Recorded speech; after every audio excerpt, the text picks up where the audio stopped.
This is a public hearing as required by the Drainage Act to hear appeals as to assessment relative to the following proposed drainage project, 7th Avenue Drain. Does any member of the Court of Revision have a disclosure of pecuniary interest related to this matter? Seeing none, what appeals have been received related to the proposed drainage project? Mr. Chair, an appeal has been received from Mr. Don Leahy, Vice President of Craig Home Estates Limited. Mr. Leahy feels that the drain is not needed as drainage was included in the draft plan of subdivision and that any assessments should be borne by the other affected landowners. Thank you.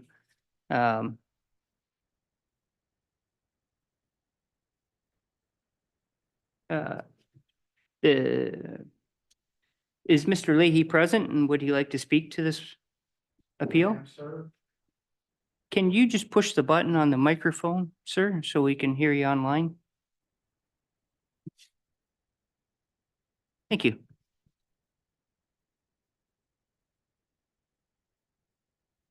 Do you wish to hear my remarks?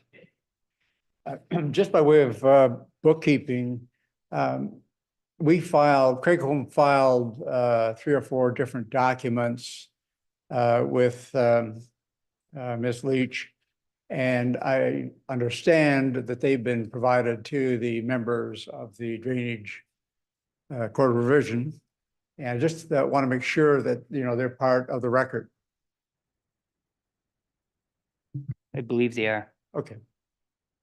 I'll begin. Actually, is it possible to drop that blade? That light is right in my eyes.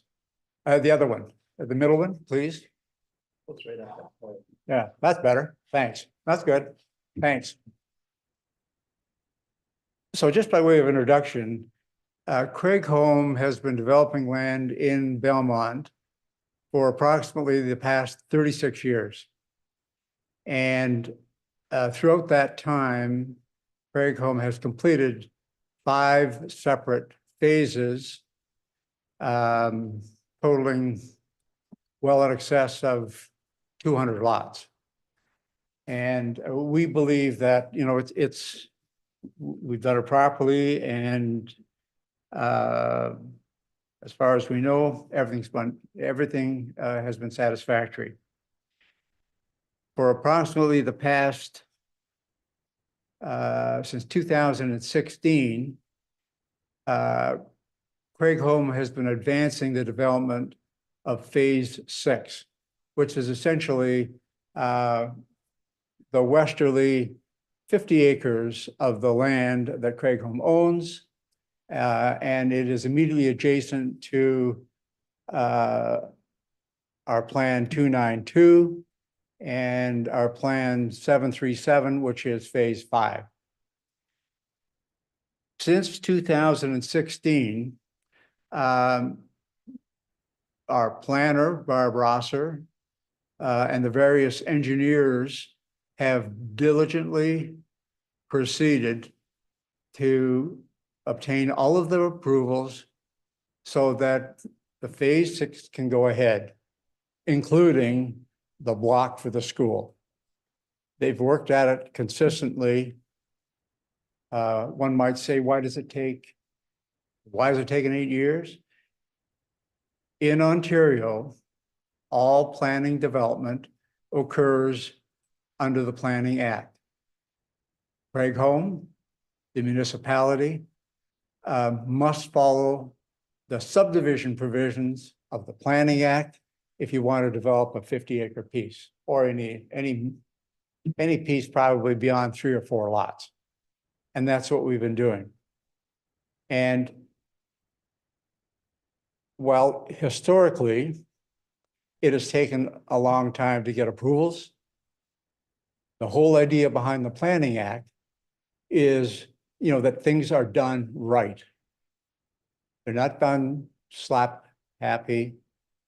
There are a lot of checks and balances. And in fact, looking back over the 30-some years and our initial 5 phases, I think the average has been 6 years. And that's roughly in line with what's happened throughout the province. The Planning Act is or results in a very detailed analysis of land development and a lot of checks and balances to make sure things are done right. So under the Planning Act in Central Elgin, the County of Elgin is the issuing authority for plans of subdivision. The province has delegated to the county that authority, and the County of Elgin oversees the whole planning process. And the County of Elgin will, if it's appropriate, initial a draft plan of subdivision.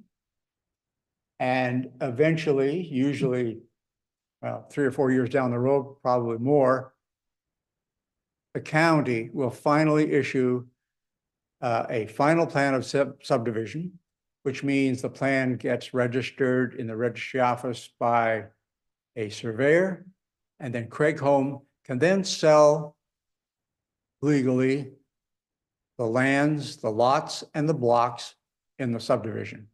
It's a long process, it's complicated, but that's just the way it is in the province of Ontario. So in November of 21, the County of Elgin issued a draft plan. And that draft plan authorized the Phase 6 lands to go ahead, and that included the school block. A draft plan, the draft plan, is a 12-page document. And it's on file, and if you have the time, you're inclined to read it, or you want to read it, you can read it. In any case, it's a 12-page document. And it is like a provisional go-ahead. It's like a conditional plan. It doesn't authorize Craig Home to actually do any work. It authorizes, using the football analogy, from the start till the time you get the draft plan, you're probably at the 20-yard line. When you get your draft plan with 12 pages, you're back to the 0 lot line, and you've got to start all over again. In any case, the 12 pages of conditions all must be met by Craig Home. And our planner, our Rosser, who has decades of experience in land development, and the various engineers that have worked on the project, and a project as the years have gone by have become more and more complicated. There will be an engineer for site servicing. There'll be an engineer for water and subsurface. There'll be an engineer for traffic. There'll be an ecological engineer for stormwater pond. So they have all been working since November 21 to move this project forward on behalf of Craig Home. Now, the 3 biggies in the 12 pages that the county has inserted in the draft plan are sewage, stormwater, and a development agreement. The sewage, we have been working on actually since about 2016. In 2017, Craig Home, as part of its Phase 5 development, constructed oversized pipes for the sewage to go through from Phase 6 through Phase 5 to the pumping station located at the southeast corner of the Phase 5 subdivision. And the oversizing of those pipes, because it was going through an existing or a to be constructed residential subdivision, the oversizing took months and months of calculations by Craig Home's engineers, and the municipality's engineering staff. And it was all finally approved. And so the sewage issue for the Phase 6 subdivision for the school and all of the 200 lots was covered by the oversizing of these pipes to go to, excuse me, to go to the pumping station. Now, the next biggie is stormwater. And Craig Home first built a stormwater facility in 1995. It was essentially a bathtub with a pipe at the end to restrict the flow of water to Kettle Creek. By analogy, it would be comparable to a 1995 Ford F-150, an engine, a cab, a box, 4 wheels, and you got yourself a truck. A stormwater pond in 2024, by way of complexity, would be like a 2024 F-150, probably limited edition. The complexity is, I don't know by what factor. It took Craig Home and their engineers and an ecologist and the municipality and the school board and the Kettle Creek Conservation Authority. I didn't go through every email, but our guesstimate is it took 6 to 9 months to get that stormwater plan approved. The stormwater facility is there to control the volumes going to Kettle Creek. And it's also designed to not degrade the quality of the water in Kettle Creek that eventually goes to Kettle Creek. There are sophisticated devices. I'd call them grease pots, or there are sophisticated devices with membranes to try to make sure that this water quality, does not degrade, excuse me, does not degrade Kettle Creek. That covered the second big item under the 12 pages of conditions. The third big item is a development agreement. And a development agreement is a document that is required by the draft plan. It is a 60-page contract, single-spaced, on legal-sized paper that governs the relationship between Craig Home and the municipality, and it governs essentially what will take place over the next 10 to 15 years.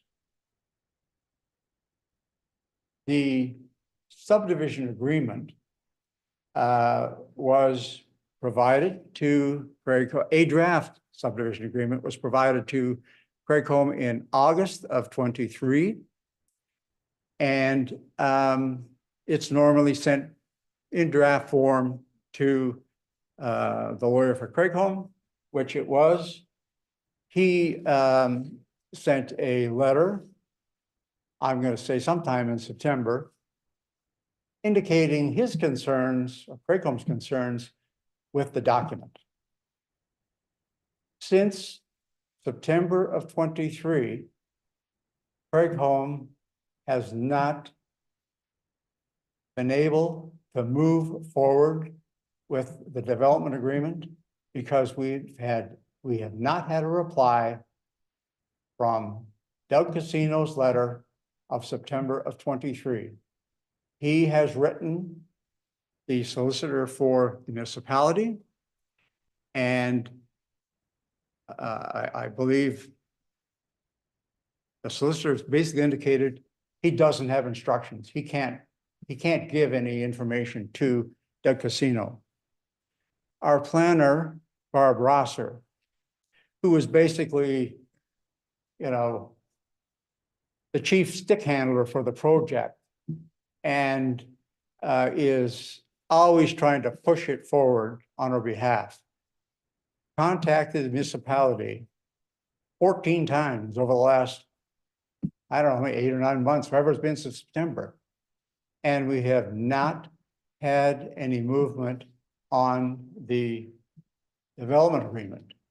Without a development agreement, Craig Home cannot put shovels in the ground and get this stormwater facility that is been approved by everybody, and cannot get the sewage pipes in the ground to service the school board and to service the rest of these lots.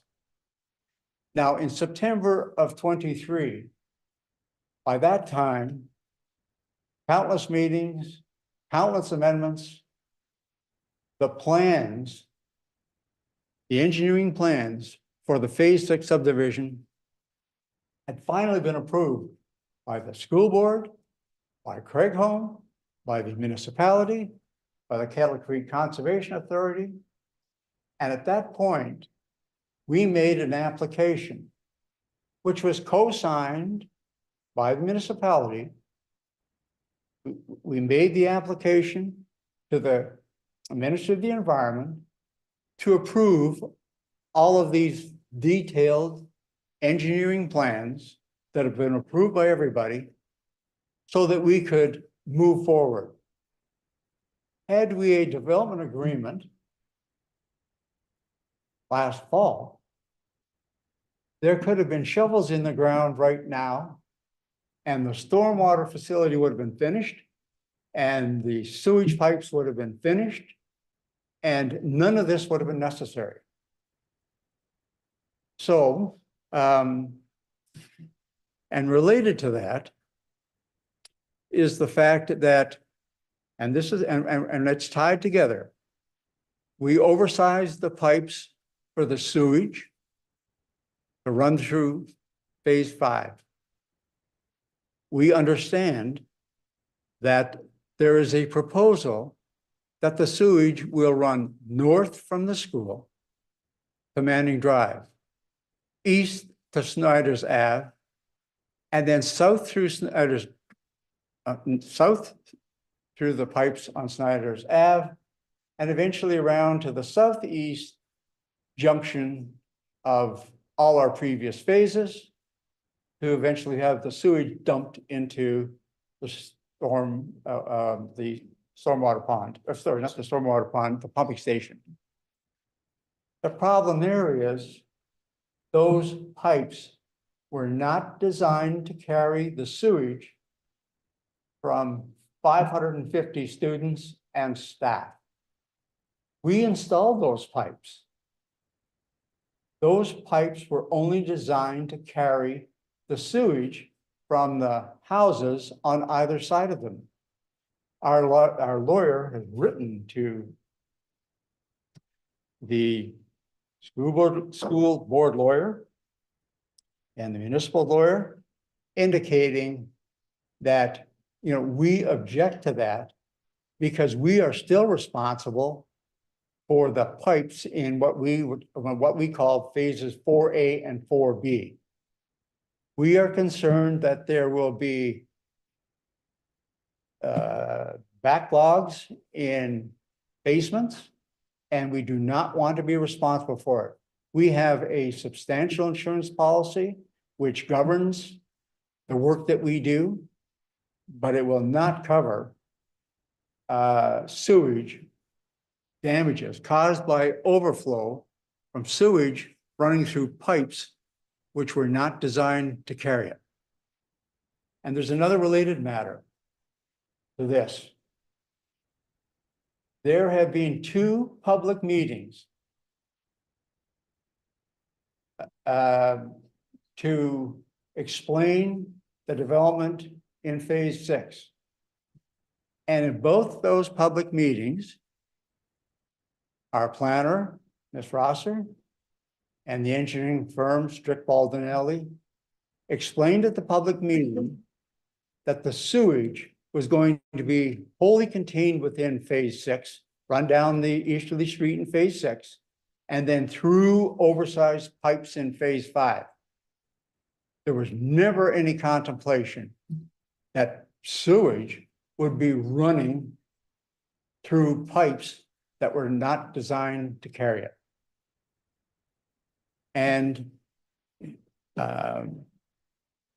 we've asked, as the Ministry of Environment, been contacted about this, and we've been advised that all approvals will be obtained to permit this. So I guess by way of ending, we do not believe that the storm drain is needed because it's already been vetted and approved under the Planning Act and approved by the Cattle Creek Conservation Authority. And if the municipality is determined to proceed with this alternate storm drain, that Craigholm should not be required to pay any part of it. Craigholm, under the draft plan condition, is still required to install the drainage, the storm water system at Craigholm's expense, at no one else's expense. The school board doesn't pay for any part of it. The municipality doesn't pay for any part of it. So if we're to pay for this alternate drain system, and then we're gonna have to pay for this 2024 Ford F-150 system, we're paying twice. And my last comment basically is, we cannot understand. It is beyond us. It is beyond our planner, who has decades of experience in land development.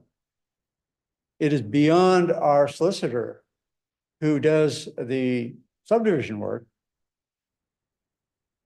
None of us can understand why we're being held up with a development agreement. Because if we had the development agreement, we could get shovels in the ground. That's our job. Our job is to move a development forward and get the shovels in the ground and get all the work done so that people can move forward. We can't understand it. Nobody can understand it. That is of our group that advised us.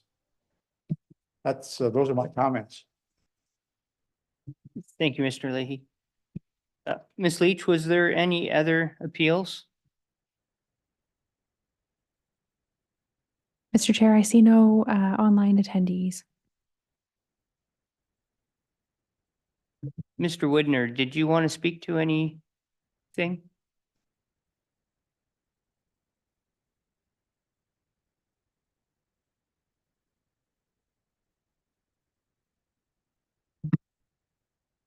We maybe put the plan on the screen so everyone can see what we're dealing with. I'm going to hand out some information to our quarter revision members, so we can.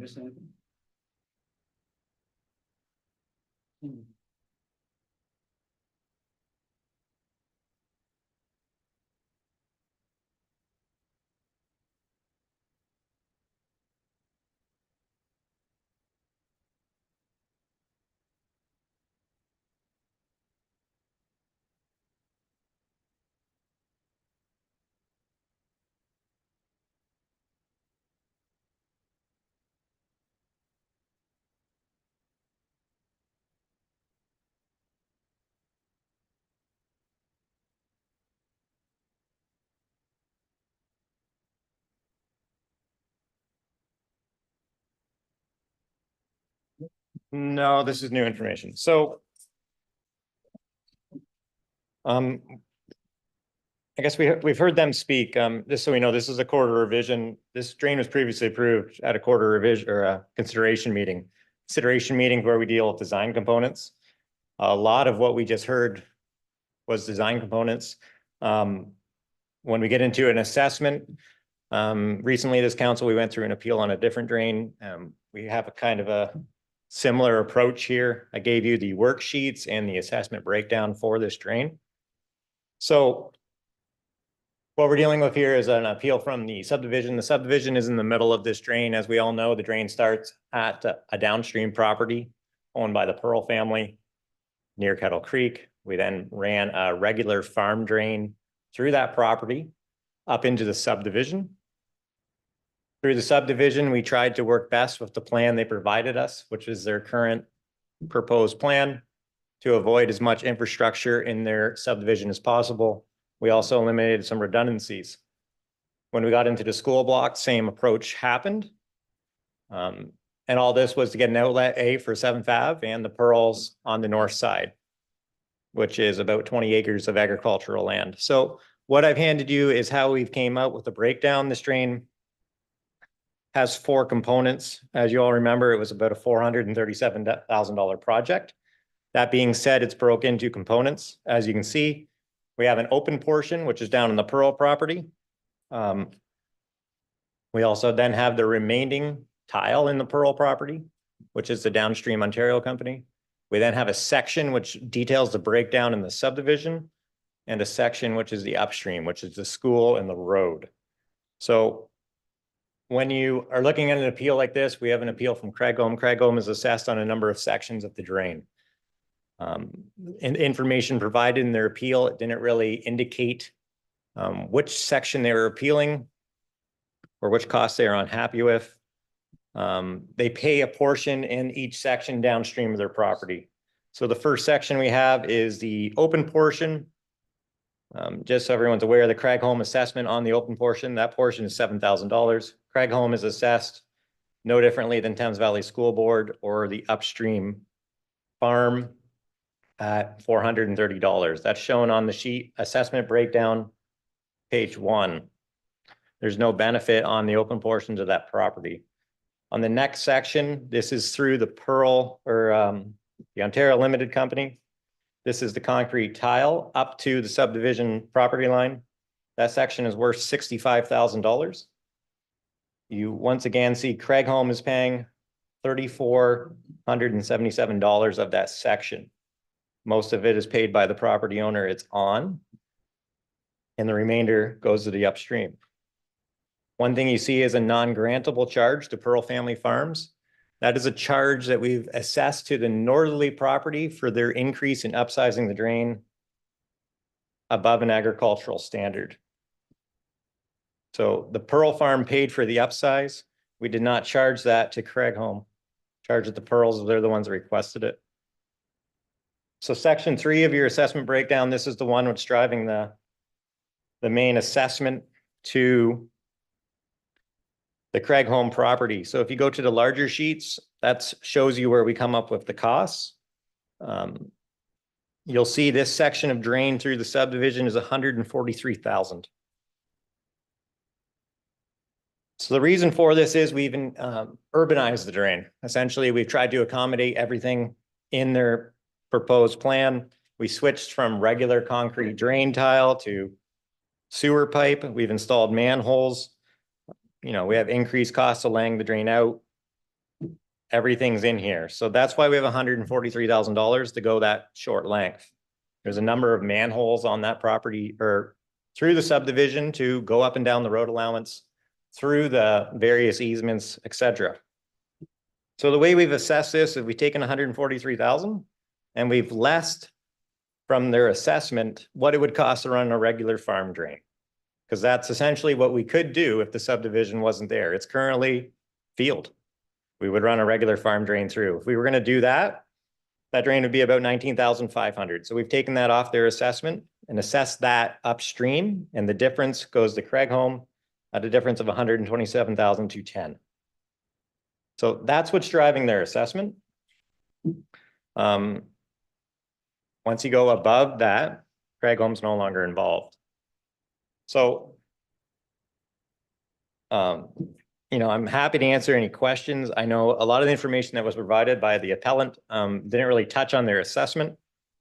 So I can't really comment on a lot of what they said. I can tell you that when we looked at this, there's an existing problem here. We have 20 acres on the north side of the road.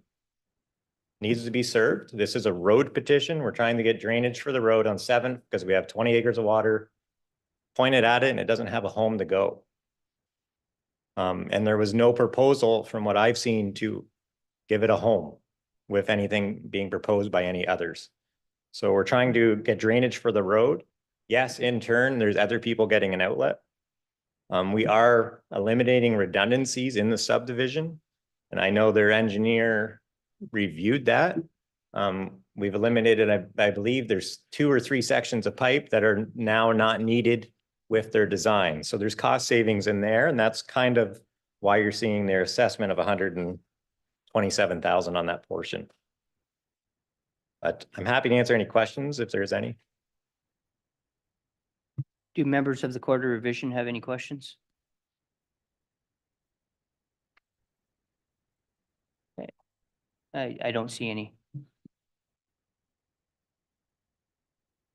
One thing I will say, this was the first time Craig Home would see any of this. They did see what was in the report. This is the breakdown of what was provided in the report. That being said, this approach was indicated at the preliminary meetings, and everybody was in attendance. Thank you, Brandon.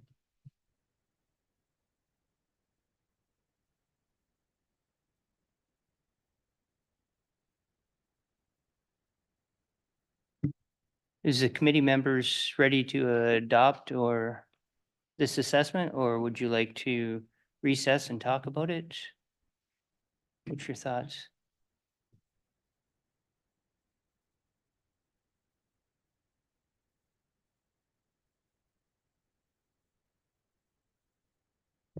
Mr. Chair, can we get a mover and seconder to adjourn to closed session?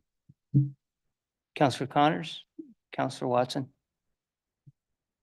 Mr. Chair, the motion reads, moved by Councillor Connor, seconded by Councillor Watson, that the Court of Revision adjourn to closed session in order to deliberate the assessment schedule for the 7th Avenue drain at 6:54 PM. All in favor? Carried.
Counselor Watson, Counselor Connors,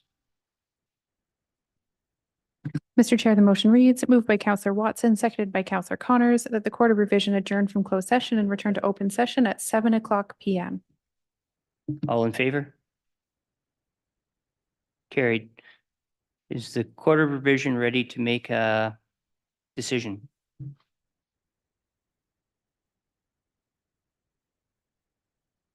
Ms. Leach, do you want to read the motion?